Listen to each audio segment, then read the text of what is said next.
함께 영어 역성기 올려드릴까요? 오늘 이제 4월 처음을 맞아서 저희가 이제 셀 개강을 다시 시작하면서 너희를 낳았습니다 라는 말씀도 나눠보려고 합니다. 어느 주일 아침이 되자 한 아빠가 어린 아들을 데리고 교회에 찾아가게 되었습니다. 여러분, 보통 교회에 제일 먼저 도착했을 때 들어가자마자 뭘 하시는 편이죠? 대부분 자리에 앉으시면 기도를 좀 하시는 편이죠. 이 아빠도 교회에 도착하자마자 자리에 앉아서 기도를 하기 시작을 했어요. 기도를 하는데 하나님 아버지, 오늘 이렇게 예배 시간 오게 해서 감사합니다 라고 기도를 하는 소리를 옆에 있는 어린아들이 듣게 되었습니다. 어린아들이 아빠를 보고 아빠처럼 눈을 감으면서 자기도 기도를 하기 시작했어요. 하나님, 할아버지, 이렇게 기도를 시작했습니다. 그러니까 아들의 기도 소리 옆에서 아빠가 들었잖아요. 그러니까 아빠가 작은 소리로 아들에게 이렇게 말했죠. 너도 하나님 아버지라고 하는 거야, 이렇게 말했습니다. 이 어린아들이 이 고개를 갸우뚱하면서 아빠에게 묻는 거예요. 아빠한테도 아버지고 나한테도 아버지야? 아빠가 그렇지, 우리 아들 똑똑하구나, 이제 알겠지? 근데 아들이 대답하기를 마지못해서 이렇게 말했다는 겁니다. 응, 알았어 형, 그랬다는 겁니다. 여러분, 혹시 아버지라는 이렇게 단어를 들으시면 이 마음에 어떤 생각이 좀 먼저 떠오르시는 편이신가요? 아마 우리 각자가 우리 마음속에 그려지는 아버지의 모습이 다 다르게 있을 겁니다. 어떤 분에게 떠오르는 아버지는 부정적인 모습일 수도 있고, 어떤 분에게 떠오르는 아버지는 긍정적인 모습일 수도 있겠죠. 바울은 우리가 고린도전서에서요, 이 복음을 품고 사는 사람의 모습을 아버지라는 이미지로 묘사를 하고 있습니다. 이 바울이 언급하고 있는, 그리고 있는 아버지는 어떤 아버지의 모습을 가지고 있는지 우리가 오늘 좀 살펴봤으면 좋겠습니다. 이 말씀드린 바와 같이 오늘 말씀에서 바울은 복음을 품고 사는 사람은 아버지와 같다라고 말을 해요. 먼저 14절 한번 보겠습니다.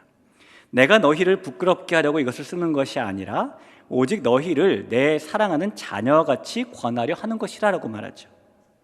고린도 교회에 있는 성도들을 사랑하는 자녀같이 대한다라는 말씀을 보면 바울은 고린도 교회 성도들은 자녀, 반대로 자기는 지금 누구라고 생각하는 거예요? 아버지라고 생각하고 있는 것입니다. 심지어 바울은 자신이 고린도 교회 성도들을 복음으로 낳았다라고 표현을 합니다. 15절도 한번 보시죠. 그리스도 안에서 일만 스승이 있으되 아버지는 많지 아니하니 그리스도 예수 안에서 내가 복음으로써 너희를 낳았음이라. 도대체 바울이 어떠한 마음과 어떠한 태도로 고린도 교회 성도들을 대했길래 그는 자기 자신을 마치 아버지처럼 지금 묘사를 하고 있을까요? 임상 심리학자로 유명한 스테판 폴더라는 사람이 아버지의 유형을 5가지로 구분을 했죠. 하나는 성취지향적인 아버지가 있습니다.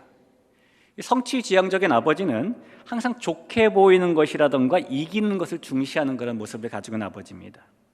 이런 아버지는 자녀에게도 남의 눈을 의식해서 항상 외모와 성공을 강조하게 되죠. 그래서 자녀가 외출할 때도 옷차림을 잘 지적합니다. 학교 성적에도 민감합니다. 그렇지만 이 아버지의 높은 기준대로 움직인 자녀들은 자신의 일에 무관심할 수 있고 배려하는 마음도 갖기 힘들어지게 된다고 합니다. 스테판 폴더가 말한 2번째 아버지 유형은 시한폭탄형 아버지예요.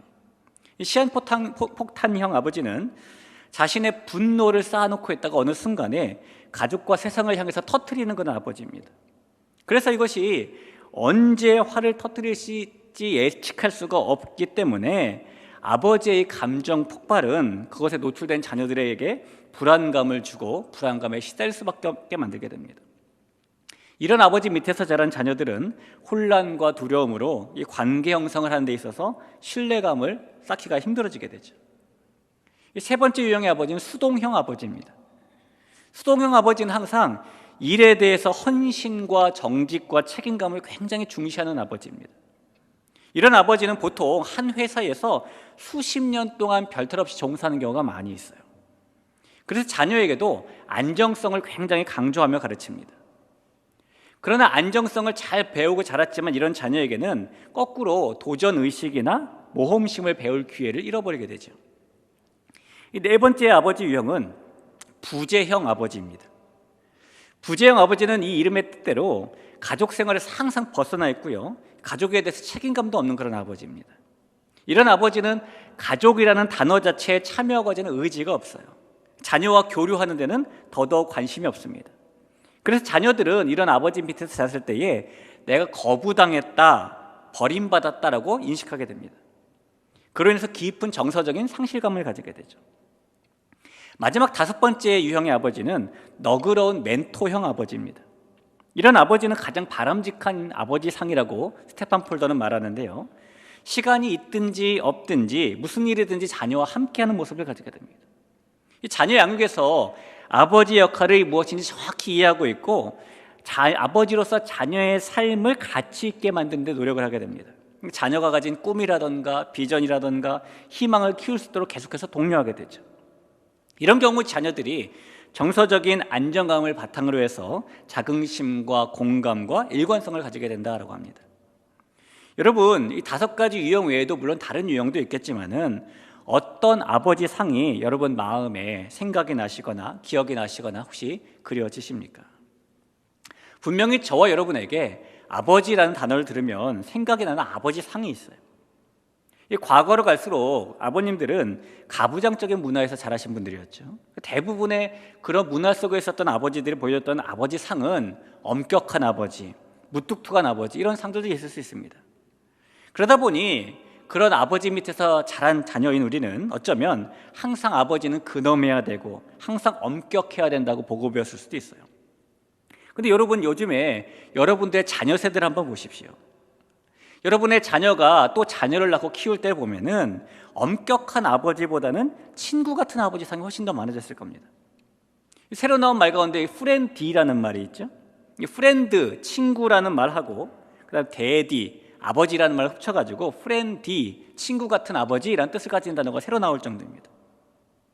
이 쨍쨍 더운 어느 여름날에 아버지와 아들 둘이 집에 있었어요. 아버지는 거실에서 TV를 보고 있었고 아들은 방에서 더워가지고 꼼짝을 안 하고 있었습니다. 아들이 아버지에게 말하는 겁니다. 아빠, 저 물 좀 갖다 주세요. 그랬어요. 아버지가 냉장고에 있으니 네가 갖다 먹으렴, 이렇게 말합니다. 5분이 지나니까 아들이 또 말해요. 아빠, 물 좀 갖다 주세요. 냉장고에 있다니까 네가 갖다 먹어라. 또 5분이 지났습니다. 아들이 또 말해요. 아빠, 물 좀 갖다 주세요. 야, 갖다 먹으라고. 한 번만 더 그러면 너 혼난다. 5분이 지났습니다. 아빠, 왜? 저 혼내러 오실 때 물 좀 가져다 주세요. 여러분, 엄격한 아버지였다면 이렇게 했을까요? 그러니까 요즘에는 아버지 상이 엄격한 아버지 상에서 친구 같은 아버지 상으로 변하고 있다는 것을 보여주는 이야기예요. 바울은 자신을 고린도 교회 성도들의 아버지라고 표현을 하고 있는데 그는 지금 그렇다면 자신을 어떤 아버지 상으로 지금 묘사하고 있는 것일까요? 오늘 이 말씀에 보면은 바울이 크게 3가지로 아버지 상을 자기 모습을 보여줍니다. 우선 바울이 묘사하는 아버지는 자녀의 적절하지 않은 품행을 멈추게 하는 아버지입니다. 14절 한 번 더 볼까요?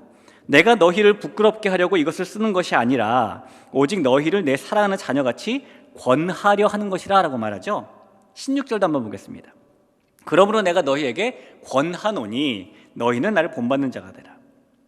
이 14절과 16절에서 권하다라는 이 말은 무슨 말이냐면은 적절하지 않은 품행을 멈추게 하는 아버지의 모습을 보여주고 있는 단어입니다. 사무엘상 2장에 보면은 엘리 제사장의 아들들 이야기가 나와요. 이 당시의 제사장이라는 직분은 세습이 되는 직분이었습니다. 그래서 아버지인 엘리가 제사장이었기 때문에 아들들인 홈리와 비느하스도 자동적으로 제사장이 되었죠. 그런데 이 홈리와 비느하스라는 아들들이 아버지와는 다르게 행실이 좋지 않았습니다. 원래 백성들이 나와 하나님께 제사를 드리고 제물을 드릴 때는요, 하나님께서 율법으로 그 제물 중에서 제사장의 몫으로 따로 떼어놓으신 것이 있으셨어요. 예를 들면 제물로 처음 태어난 소라든가 양이라든가 염소를 드릴 때는 제사장은 그 제물의 가슴살과 넓적다리살을 몫으로 받았습니다. 불로 태우지 않는 제사를 드릴 때는 제사장이 고기를 몫으로 받았습니다. 하나님께서는 명확하게 이런 제사를 할 때는 제사장이 이 정도의 몫을 가져야 된다라고 분명히 그 부위까지 말씀해 주셨거든요. 그런데 홈리와 비나스는 어떤 사람이 제사를 드리려고 제물을 가지고 나오면서 고기를 삶을 때가 되면은 하나님이 정해놓으신 그 제사장의 몫에 상관없이 3살 갈고리를 넣어가지고 걸린 고기를 다 가져간 행태를 보였습니다. 그것도 많이 걸리라고 이 갈고리가 하나 달린 게 아니라 3개 걸린 걸 집어넣어가지고 걸리는 건 다 가져갔다는 겁니다. 심지어 제물에 지방을 태워서 제사를 드린 후에 고기를 나누는 것이 하나님의 율법 제사법인데 지방을 태우기도 전에 와서 생고기를 가져가고 때로는 억지로 빼앗아가기도 했습니다. 이 홈리와 비느하스 이 두 제사장이 나쁜 품행을 가졌던 그 원인은 그들이 하나님을 제대로 알지 못했기 때문이기도 했고 하나님을 무시했기 때문이기도 합니다. 사무엘상 2장 13절에 이렇게 써 있어요. 엘리의 아들들은 행실이 나빠 여호와를 알지 못하더라. 하나님을 몰랐다니까 이랬다는 거죠. 사무엘상 2장 17절에 보니까 이 소년들의 죄가 여호와 앞에 심히 크면 그들이 여호와의 제사를 멸시함이었더라. 그러니까 하나님을 무시했던 사람들이라는 겁니다. 그리고 또 중요한 홈리와 비느하스의 나쁜 품행에 대한 하나님의 평가를 보면은요, 사무엘상 3장 12절 13절에 이렇게 써 있습니다. 내가 엘리의 집에 대하여 말한 것을 처음부터 끝까지 그날에 그에게 다 이루리라. 내가 그의 집을 영원토록 심판하겠다고 그에게 말한 것은 그가 아는 죄악 때문이니 이는 그가 자기의 아들들이 저주를 자청하되 금하지 아니하였음이니라 라고 써있죠. 그러니까 엘리라는 아버지 제사장이 홈리와 비느하스라는 아들들 제사장의 나쁜 품행을 알고 있었음에도 불구하고 금하지 않은 것 때문에 하나님께서 엘리의 집에 벌을 내리시겠다고 지금 말씀하고 있다는 겁니다. 그러니까 아들들의 나쁜 품행에 대한 책임을 지금 누구에게도 묻고 있는 겁니까? 아버지에게도 묻고 있는 것이죠. 바울이 아버지로서 권한다라고 말하는 것은요, 고린도 교회가 하나님 앞에 적절하게 보이지 않는 품행을 가지고 있었다면 그것을 멈추도록 돕는 행위를 말하는 겁니다. 잘못된 것을 고치는 것, 틀린 방향으로 가는 것을 원방향으로 돌려놓는 것은 아버지의 직무이기 때문인 것이죠. 보통 이 잘못된 것을 고치는 사람을 선생님이라고 우리가 부르잖아요. 근데 선생님도 잘못된 걸 고치고 부모도 잘못된 걸 고치는데 선생님과 부모는 분명히 다릅니다. 초등학교 6학년생들에게요, 선생님이란 이런 질문을 던졌어요. 답이 이렇게 나왔습니다. 선생님은 어때야 되냐? 공정해야 된다. 모든 학생에게 평등해야 된다. 잘 가르쳐야 된다. 학생의 미래를 도와줘야 된다. 그리고 바른 길로 인도해야 된다. 자, 이번엔 똑같은 학생들에게 부모님이란 이렇게 물었습니다. 학생들이 이번에 부모님이라는 질문에 대답하기를 자녀를 지켜줘야 된다. 자녀를 사랑해야 된다. 자녀를 책임져야 한다. 자녀와 마음이 통해야 한다. 그리고 자녀를 바른 길로 인도해야 한다라고 대답했습니다. 그러니까 아이들이 보기에 똑같이 선생님이나 부모나 공통된 역할은 이 자녀, 학생을 자녀를 바른 길로 인도하는 존재라는 거예요. 그런데 바른 길로 인도하는 그 이유가 다르다는 겁니다. 선생님은 잘 가르치기 위해 학생을 바른 길로 인도하는 겁니다. 하지만 부모는 자녀를 지켜주고 사랑하고 책임지기 위해서 바른 길로 인도해 주는 겁니다. 오늘 본문의 15절 말씀을 한번 보시죠. 그리스도 안에서 일만 스승이 있으되 아버지는 많지 아니하니 그리스도 예수 안에서 내가 복음으로써 너희를 낳았음이라 라고 말합니다. 그러니까 신앙 안에서 늘 옳은 소리하고 잘못을 지적하고 늘 시시비비를 가리는 선생님 같은 사람은 참 많이 있죠. 그리고 믿음 안에서 믿음에도 옳은 길이 있고 옳지 않아 보이는 품행이 적절하지 못한 모습이 있잖아요. 그럴 때 이것은 잘못된 것이야, 이건 틀린 것이야, 이런 부분도 분명히 있습니다. 하지만 그 선생님 같은 사람들이 다 상대방을 지켜주고 사랑하고 책임져주기 위해서 그런 말을 하는 것은 아닙니다. 여러분, 시어머니와 친정어머니가 어떻게 다른지 아십니까? 똑같은 음식을 해서 갖다 드려도 친정어머니가 먹고 이건 짜다, 싱겁다라고 말할 때는 그 딸을 위해서 하는 거예요. 그렇죠? 시어머니가 똑같이 드시고 이건 짜다, 이거는 싱겁다 라고 말하는 것은 누구를 위해서 하는 거예요? 아들을 위해서 하는 거예요. 내 아들이 그러니 네가 고쳐라 라고 말하는 것이죠. 이렇게 잘못을 지적하고 고치려고 하는 부분들은 그러니까 이제 선생님이 되는 거죠. 그러니까 시어머니는 친정어머니가 동일하게 될 수가 없는 겁니다. 이 자리에 계신 시어머님들 계시잖아요. 절대로 며느리에게 나는 그 친정엄마 같은 어머니라는 생각은 접으셔야 돼요. 시는 시예요. 그렇죠? 자, 바른 길로 인도를 해도 선생님이 아니라 아버지처럼 인도해야 되는 거예요. 우리가 복음을 품은 사람으로서 주변 사람을 행하여 가져야 될 일 중에 하나가 바로 그들을 지켜주고 사랑하고 책임져 주기 위해서 권면하는 모습이라는 겁니다. 성경에 보면 써있죠. 누군가에게 권면할 때에 어떻게 해야 되는가? 그 사람을 위해서 충분히 기도하고, 그 사람에 대해 권면을 받아들일 수도 충분히 기도하고, 옳은 길로 가서 충분히 기도하고, 기도가 부족하지 않을 정도로 이 정도가 될까? 라고 생각이 들면 또 기도하고, 이 정도면 될까 생각하면 또 기도하고, 그 다음에 권면하라는 게 성경의 말씀인 겁니다. 우리 대교회 모든 성도님들이 모두가 그렇게 사랑으로 서로를 지키기 위해서 책임지며 적절하지 않은 품행이 보였을 때에 그렇게 돕는 우리 주의 백성이 되기를 간절히 축복합니다. 자, 두 번째로 바울이 묘사한 아버지의 모습은 희생을 보여주는 아버지입니다.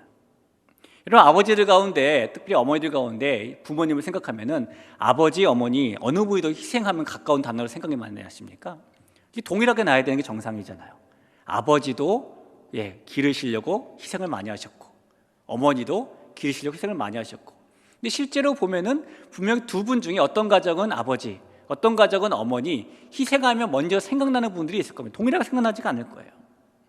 그러나 분명한 것은 아버지든 어머니든 부모라는 존재는 희생을 보여주는 존재라는 겁니다. 그리고 다시 한번 15절을 보죠. 그리스도 안에서 일만 스승이 있으되 아버지는 많지 아니하니 그리스도 예수 안에서 내가 복음으로서 너희를 낳았음이라 라고 말하죠. 이 낳았다는 말이 희생했다라는 말입니다. 남자분들이 모이면 시간이 가는 줄 모르고 끊임없이 하는 얘기가 군대 얘기라고 하잖아요. 이 남자들의 끊임없는 군대 이야기와 버금가는 이야기가 여자들의 출산 이야기입니다. 대부분 그러실 거예요. 출산할 때 나는 이랬잖아 해가지고 쭉 이제 풀어놓으시면 안 힘든 분이 없죠. 다 힘들어요. 저도 생각해 보면은 저희 아이 출산할 때 너무너무 힘들었어요. 제 아내가 기억해 보니까 25시간인가 진통하고 결국에 수술해서 아이를 낳았는데, 물론 아내가 제일 힘들었겠죠. 옆에 있는 저도 되게 힘들었어요. 내가 25시간 동안 잠도 못 자다니 이런 마음도 들고, 뭐 밥 먹고 오라 그래도 눈치가 없어서 밥을 먹고 올 수가 있나. 아니 뭐 허리가 아프다고 이렇게 누워야 된다는데 간호사분이 이만한 진보를 갖다 주니까 대고 눕더라고요. 그래도 아프다고 나보고 수그리라 그러고, 나를 이렇게 기대게 눕고, 그럼 괜찮다 그러고, 너무너무 힘들더라고요. 그래서 제가 속으로 이러면은 둘째는 못 낳겠다. 그래서 저희 집 아이가 하나일 수도 있어요. 자녀는 분명히 어머님의 희생으로 태어납니다. 임신을 하면 입도 타죠. 자기 위액의 색깔이 뭔지도 알게 되잖아요. 뱃속에서 아이가 자랄수록 골반도 아프죠, 허리도 아프죠, 눈물 나게 아픕니다. 출산할 당시의 희생은 말할 것도 없죠. 그러니까 자녀는 출산하고 나면은 이제 뼈마디가 쑤시고 또 이게 아프기 시작하죠. 어머니의 희생 없이 자녀는 태어날 수가 없는 겁니다. 그리고 그렇게 태어난 자녀는 어머니와 그리고 아버지의 끝없는 희생으로 돌봄을 받으며 살게 되는 겁니다. 바울이 고린도 교회를 낳았다라고 말하는 것은 그가 그 교회를 위해서 그렇게 희생했다라는 거예요. 여러분, 바울이 보여주는 아버지의 모습을 기억할 때 우리가 잊지 말아야 될 것은, 복음을 품은 사람으로서 우리가 주변 사람들에게 보여야 될 모습은 희생하는 모습이라는 거예요. 자녀가 부모가 야 내가 너를 위해 희생했어 라고 말하지 않아도 자녀 입장에서 저절로 우리 부모님 나를 위해 희생했어라는 걸 알게 되는 것처럼, 우리가 주변 사람에게 내가 당신을 희생하잖아 라고 말하지 않아도 아이고 저 사람이 나를 희생해 주는구나 라고 알 수 있도록 끊임없이 희생하는 것이 아버지의 모습이라는 겁니다. 아버지이기 때문에, 어머니이기 때문이 아니라 복음 때문에 자녀에게 희생하는 것이고요, 우리가 아들, 딸, 며느리, 사회이기 때문이 아니라 복음 때문에 부모에게 희생하는 것이고, 우리에게 맡겨진 직분 때문이 아니라 복음 때문에 공동체에 희생하는 것입니다. 그것이 내가 복음으로서 너희를 낳았음이라 하고 말한 바울의 모습을 가지는 거예요. 사랑하는 우리 공동체 모두가 그렇게 희생하는 부모의 모습을 가질 때에 우리 하나님께서 내가 너를 낳았음이라 라고 말씀하신 이 말씀을 저 여러분에게도 우리의 귀에 마음에 들리게 하실 줄 믿습니다. 자, 세 번째로 바울이 묘사하고 있는 아버지의 모습은 사랑과 온유의 마음을 가진 아버지입니다. 21절을 한번 볼까요? 너희가 무엇을 원하느냐? 내가 매를 가지고 너희에게 나아가랴? 사랑과 온유한 마음으로 나아가랴. 이 말씀을 보면 이 바울은 두 가지 다 할 수 있었다는 거죠. 매를 들고 나아갈 수 있을 수도 있었고 사랑과 온유를 가지고 나아갈 수 있었다는 거예요. 당연하게 할 수 있는 게 두 가지가 있었대요. 이 바울이 어떻게 이런 일을 할 수가 있어? 이런 건 없었다는 겁니다. 그러나 그 중에서 바울이 이걸 가지고 나아가랴 아니면 저걸 가지고 나아가랴라는 말은 매를 가지고 나아가겠다는 말입니까? 안 나가겠다는 말입니까? 안 나가겠다는 말이에요. 바울은 매를 들고 나아가지 않고 사랑과 온유의 마음으로 나아가길 원합니다.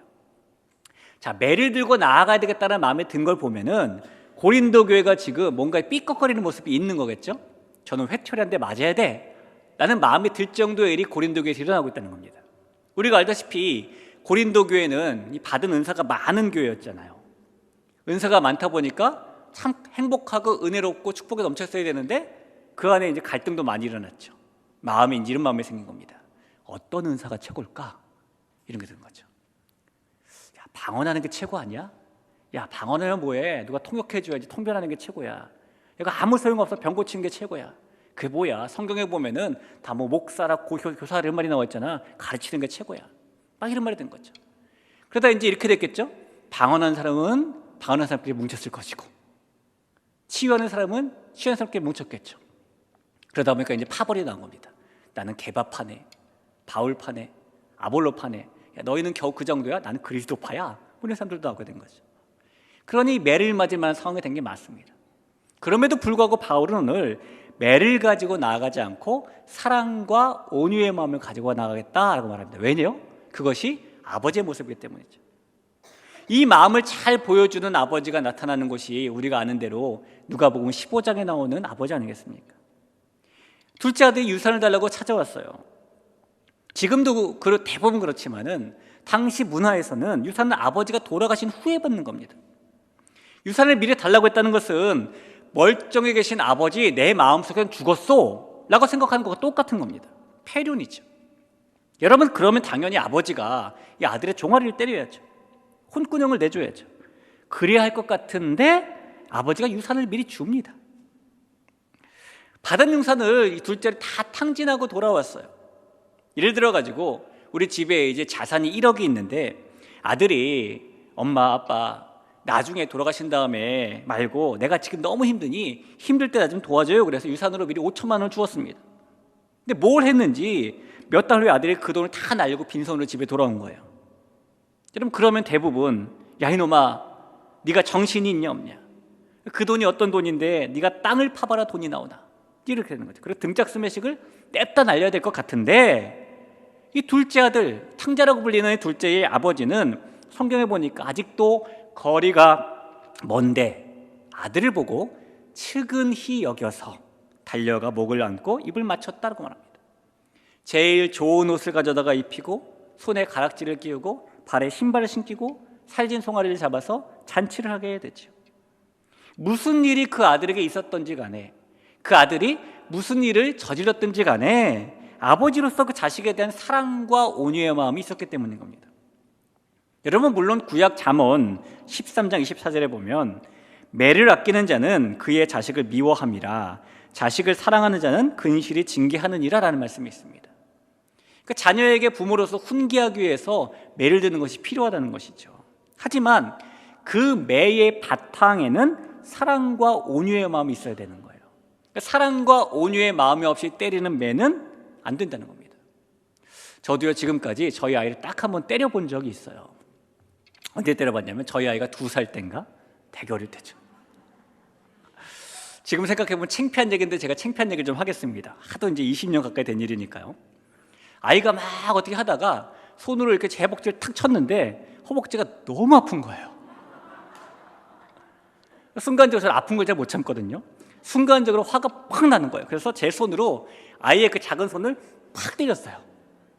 얼마나 세게 때렸냐면은 세린제 손바닥이 아플 정도로 세게 때렸습니다. 당연히 애가 울었겠죠. 근데 그 안에 전혀 사랑과 온유의 마음이 요만큼도 담겨있지 않았어요. 그저 아픈 내 감정만 잔뜩 담겨 있었습니다. 20년 전에, 지금도 그렇지만 굉장히 미숙한 사람이었거든요. 회개합니다. 다행히 괜히 꺼냈네. 저희 아이가 2살 때 일이라 본인은 기억 못하는데 유튜브에 남아서 네, 하여튼 그랬어요. 우리가 복음을 품은 사람으로서 주변 사람들에게 보여야 될 이 모습은 사랑과 온유의 마음이라는 겁니다. 그런데 이 사랑과 온유의 마음을 보이는 것이 쉬운 일이 아니죠. 그렇죠? 하지만 쉬운 일이 아니기 때문에 복음을 가진 사람이 보여야 될 모습이라는 이유 하나만으로 우리가 오히려 사랑과 온유의 마음을 가지고 그런 모습을 보여야 하는 것입니다. 오늘 이 본문을 통해서 우리가 이 복음을 품고 사는 사람이 가져야 될 세 가지 태도를 좀 살펴보았습니다. 첫째는 다른 사람의 적절하지 않은 품행을 멈추도록 돕는 태도였고요. 이렇게 멈추도록 하기 위해서는 끊임없이 내 무릎이 닳도록 기도한 후에 그렇게 도와야 된다는 것. 둘째는 다른 사람을 위해서 희생하는 태도였습니다. 내가 희생하잖아 라고 생색내지 않아도 저 사람이 나를 희생해 주는구나 라는 걸 알 수 있도록 끊임없이 희생하는 태도. 세 번째는 사랑과 온유로 나아가는 태도였습니다. 끊임없이 참아주고 그렇게 사랑과 온유로 나아가는 거죠. 고린도전서 13장에 보니까 사랑에 대한 인내가 있죠. 사랑은 오래 참고 사랑은 온유하며 쭉 나가다가 맨 마지막에 뭐라고 나와요? 사랑은 끝까지 견디는지라. 사랑이 이렇다 저렇다 고린도전서 거기에 13개가 나오는데요. 첫 번째 거가 오래 참고 맨 마지막 거가 끝까지 견디느니라. 처음과 마지막이 오래 참는 거래요. 근데 그렇게 하려니 사랑과 온유의 마음을 가지는 게 얼마나 힘듭니까? 그러나 이 태도를 가지는 것이 바울이 말하는 아버지의 모습을 가지는 것이고, 이 태도를 가질 때에 우리가 복음을 먼저 품은 사람으로서 이 땅에 있는 사람들, 특별히 같이 복음을 품은 우리에게 함께 은혜를 끼칠 수가 있고 한 공동체가 될 수가 있는 것입니다. 우리의 가정이라는 공동체 아래, 또 우리가 이제 이번 주부터 시작하는 새롭게 개편된 셀이라는 공동체 안에, 대길교회라는 공동체 안에 이런 바울이 말한 모습들을 충분히 보여줄 수 있는, 충분히 나타낼 수 있는 우리 모두가 되길 주님의 이름으로 간절히 축복합니다. 기도하겠습니다. 은혜가 충만하신 하나님, 우리가 이 땅을 살아가면서 홀로 살아가지 아니하고 하나님이 만나게 하신 귀한 가족과 또한 하나님이 만나게 하신 영적인 가족과 함께 살아가게 하심에 감사드립니다. 하나님, 바울이 고린도 교회를 보면서 자신을 아버지의 모습으로 묘사하고 있는 것을 바라볼 때에 우리에게도 바울처럼 적절하지 않은 품행을 멈추도록 돕는 태도가 있게 하시고 희생하는 태도가 있게 하시고 매 대신에 사랑과 온유로 나가는 태도가 있을 수 있도록 도와주시옵소서. 그런 마음 가지고 나아갈 때에 우리의 가정이라는 공동체, 우리 교회라는 공동체, 특별히 셀이라는 공동체가 하나님 안에서 은혜와 축복과 회복을 누리는 공동체가 될 줄로 믿사오니, 하나님 이런 은혜와 축복과 그런 회복을 하루도 빠지지 않냐고 하나님께로 주신 것을 만나며 누리며 살아갈 수 있도록 도우시며 인도하여 주시옵소서. 살아계신 예수님의 이름으로 간절히 기도합니다. 아멘.